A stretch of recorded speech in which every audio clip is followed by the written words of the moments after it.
الحمدللہ رب العالمین والصلاة والسلام علی سید المرسلین اما بعد فاعوذ باللہ من الشیطان الرجیم بسم اللہ الرحمن الرحیم۔ حضرت عمر سے روایت ہے کہ سید عائشہ صدیقہ نے اسے خبر دی کہ رسول اللہ صلی اللہ علیہ وآلہ وسلم ان کے پاس تھے۔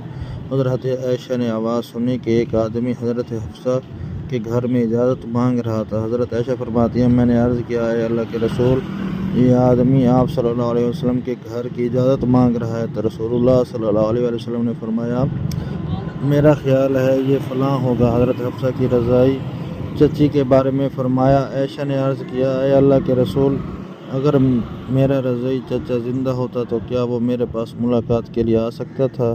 تو رسول اللہ صلی اللہ علیہ وسلم نے فرمایا، ہاں، بے شک رضاعت بھی ان رشتوں کو حرام کر دیتی ہے جن کو ولادت حرام کر دیتی ہے۔